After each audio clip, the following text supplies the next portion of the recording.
They don't get it. The dump divers in the WNBA, they just don't get it. Refs did not have control over the players. They did not have control over the game for pretty much the entire game. That wasn't why we lost. Understand why this concept is so difficult to grasp. Caitlin Clark is done playing nice after the WNBA handed Sophie Cunningham a suspension for defending her on the court. Clark's fury has set the league on fire. This is exactly what I was talking about. This isn't just about one game. It's about standing up to a broken system that targets its brightest star and punishes loyalty. And then in the third quarter, Sheldon poked her in the eye. Again, this is something we see all the time. They were on each other. They were talking. It was trashy. The superstar like MJ, unstoppable. June 18th, Fever versus Sun wasn't just a basketball game. It was a battle. The stakes were as high as they get, with playoff hopes hanging in the balance. It didn't take long for tensions to reach a boiling point. Caitlin Clark, the league's most polarizing star, found herself squarely in the crosshairs of Marina Mabrey and J.C. Sheldon. These weren't your standard defensive plays. They were targeted hits meant to send a message. Fracas occurred in the fourth quarter, which was, it took, the referees like 10 minutes to decide what to do. They ended up ejecting. The moment Mabrey shoved Clark off balance, the crowd erupted. Boos echoed, fans jumped to their feet, and you could feel the collective gasp. But the drama didn't stop there. J.C. Sheldon followed up with her own cheap shot, and it was clear this wasn't about basketball anymore. It was personal. Clark has always kept her cool, brushing it off with that trademark confidence. But her teammate Sophie Cunningham, she wasn't having it. Be in the All-Star game tonight just from this one play because she was standing on business. It wasn't a dirty play. It was an intentional foul, and it was meant to send a message. Sophie stormed in like a one-woman SWAT team. Mabrey and Sheldon were trying to bully the wrong star, and Sophie made sure they knew it. She stepped in, delivering a shove so powerful it could have been mistaken for a statement. Not on my watch. The arena roared. Some in support, others in shock, but one thing was clear. Sophie wasn't just a player that night. She was Clark's bodyguard. And then there was another play where Sophie Cunningham got caught up on a screen. There was contact there, and then that's when Sophie re-injured her ankle. Now, was Sophie protecting her teammate, or did she cross the line? That's the question everyone's asking. To her fans, Sophie Cunningham is a hero, a player who did what the referees refused to do: protect Caitlin Clark.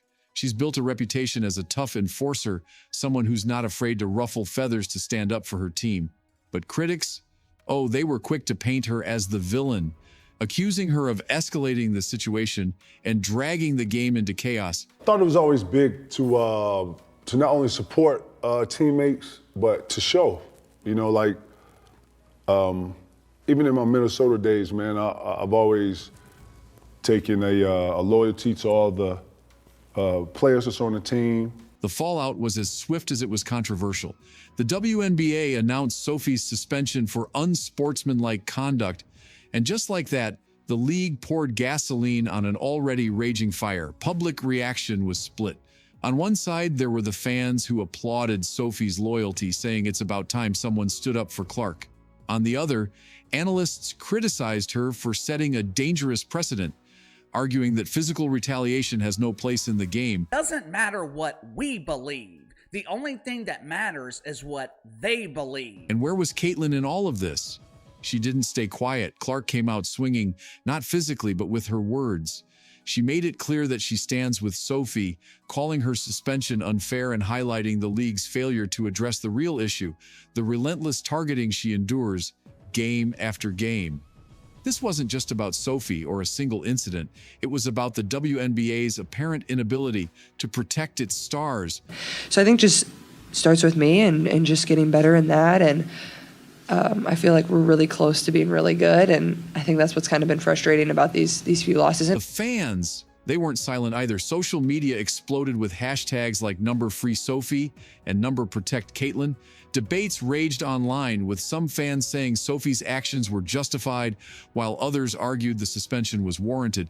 But one thing was undeniable. This incident exposed cracks in the WNBA's foundation, cracks that the league can't afford to ignore. I really don't want this to go to that extreme level where now people are saying just crazy things because this has been around in the WNBA for a long time. It's a really aggressive sport. So, was Sophie Cunningham a hero or a villain that night? Depends on who you ask, but one thing's for sure. She wasn't just standing up for Caitlin Clark, she was standing up for what she believes basketball should be. A game of skill, not a series of cheap shots and unchecked aggression. And whether you love her or hate her, Sophie's actions have sparked a conversation that the league desperately needs to have. And yeah, man, it helps confidence, it's helped continuity, you know, and then too, for that to be your best player, you gotta protect the best player. Caitlin Clark wasn't just upset after Sophie Cunningham's suspension, she was furious. You could see it in her eyes during the post-game interview, the way she chose her words with precision, yet still managed to throw verbal haymakers. "You don't let your teammates take hits like that without stepping in," she said, her voice calm but cutting. It wasn't just about Sophie, it was about a deeper issue, one that's been simmering all season long. Clark wasn't going to let this slide, and she made sure everyone knew it. You know, I got to find a way to continue to shoot and remain confident in myself because I know I put the time in, but for me, I don't feel like it's, you know, anything that's off necessarily. Then came the social media storm. Caitlin took to Twitter and Instagram where her posts weren't just statements, they were rallying cries. "Stand up for what's right," she tweeted alongside a clip of Sophie stepping in during the game. On Instagram, she posted a picture of the two of them captioned, "Ride or die, this league needs to do better." Fans ate it up. Within hours, hashtags like #Protect Sophie and #Justice for Caitlin were trending nationwide. The internet was ablaze with memes, support, and of course, a healthy dose of outrage aimed squarely at the WNBA. Man, you know, Caitlin Clark is a superstar and she's, you know, bigger than life. But let's not kid ourselves. This wasn't just about Sophie Cunningham's suspension. It was about the league's glaring inconsistencies and its failure to protect players like Caitlin. Over the past season, Clark has been targeted more times than we can count, with cheap shots and questionable fouls going unchecked. And yet the one player who dared to stand up for her gets slapped with a suspension. That's not just frustrating, it's hypocritical. She's great for the sport. She's great for the game. Speaking of hypocrisy, let's talk about the WNBA's official statement. It was polished, sure, but it didn't do much to calm the outrage. The league cited unsportsmanlike conduct as the reason for Sophie's suspension, emphasizing the need to maintain professionalism. But fans weren't buying it.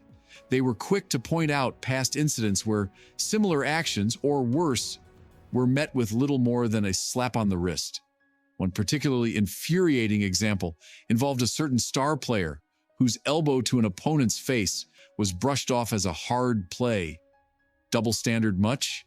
If you like the story so far, make sure to subscribe for all the latest WNBA updates and controversies. Taking care of each other. And then for us, our focus is Seattle. We can't look too far ahead because Seattle is right around the corner. Caitlin didn't mince words about this in her follow-up comments. "This isn't just about Sophie," she said. "It's about protecting all players." She went on to call out the league for its lack of consistency, pointing out that the rules seem to shift depending on who's involved. And honestly, she's got a point. How can players trust the system when it feels like the system is working against them? The narrative is back that Indiana is not a safe place. Fans were equally outraged, and they made sure the WNBA heard them. Petitions popped up demanding fair treatment for Sophie and stricter penalties for blatant fouls.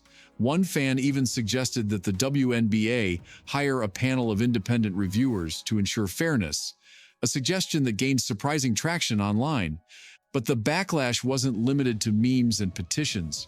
Protest signs were spotted at games with slogans like "Protect our stars" and "Sophie was right." Fans weren't just upset, they were mobilized, and their message was clear. The WNBA needs to change, and it needs to change now. You don't really get to be a dog and get to that platform where you get to bring a national title, the first one back to LSU, without having that type of mentality, that chip on your shoulder. And I feel like we have to let these young women be unapologetically themselves. All of this boils down to one glaring problem: the league's inability or unwillingness to protect its most valuable players. Caitlin Clark isn't just any player. She's a generational talent, a walking highlight reel who's brought more attention to the WNBA than anyone else in years. The numbers don't lie. Her jersey sales are record-breaking. Arenas sell out wherever she plays, and viewership skyrocketed by triple digits after her arrival. And yet, she's treated like a disposable part of the system, expected to endure physical abuse on the court, while the referees look the other way. I want to say I've earned every single thing, but as a white person, there is privilege. And the more we can elevate black women, this is going to be a beautiful thing. And when someone like Sophie Cunningham steps in to defend her, the league's response is to punish her, sending a message that standing up for your teammate is a bigger crime than targeting them in the first place. It's a dangerous precedent, one that not only alienates players, but also makes fans question what kind of league they're supporting. So, is Sophie Cunningham's suspension justice or hypocrisy? That depends on who you ask. But one thing's for sure, it's a decision that's exposed the WNBA's flaws in a way that can't be ignored. Fans are demanding reform, players are speaking out, and Caitlin Clark is leading the charge. The league can't afford to keep making these mistakes, not with its brightest star calling them out at every turn. They could have put black tarps over it. Look at that! Caitlin Clark isn't just a basketball player, she's a revolution wrapped in sneakers and a jersey. Her arrival in the WNBA wasn't just a debut, it was a seismic shift. Suddenly, arenas were packed, ticket scalpers were making bank, and TV ratings looked like they were on steroids. And don't even get started on her jersey sales. Clark didn't just break records, she obliterated them. Her jersey became the hottest item in sports, outselling stars across every league. Again, we don't know how bad it is. Yeah, every league. Here's the kicker. Clark isn't just bringing in fans, she's keeping the league afloat.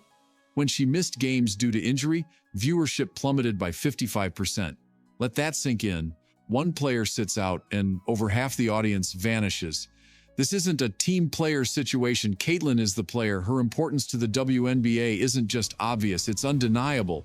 Yet the league seems to treat her like she's just another rookie who needs to earn her place. WNBA media spreading lies about a new fan base that came in and created billions for a league. And the double standards? Oh, they're infuriating. The media loves to call Clark arrogant for standing her ground, for playing with swagger, for talking trash. A staple of sports since forever. When Larry Bird or Michael Jordan did it, it was legendary. When Clark does it, she's cocky. Rivals are quick to call her overhyped, accusing her of hogging the spotlight. But here's the thing, the spotlight follows greatness. That's why it's on her. Her ability to step up in big moments. When the bright lights are on, Caitlin Clark is also on. Clark's impact goes beyond stats or sales. Call it the Caitlin effect. Wherever she goes, the game becomes an event. Opposing teams move their matches to larger venues just to accommodate the surge of fans. Highlight reels featuring Clark aren't just watched, they're devoured. Even her detractors can't deny it. She's elevating the entire league, bringing attention, money, and respect that the WNBA has been craving for decades. I've seen some people making some mental gymnastic leaps out there to try to say that's not what she said. I don't buy it. It's because how a small little story elevated into this crazy story that we got here today. Here's where it gets messy. The league seems determined to fumble its golden opportunity. Clark has been targeted by opponents all season, enduring cheap shots and blatant fouls. And what do the referees do? They swallow their whistles. It's almost like the WNBA is testing how much punishment she can take. Spoiler, it's a lot, but why should she have to? It's so embarrassing covering this league if this is going to be the whole season. I can't do it again, you guys. And it's not just about Caitlin.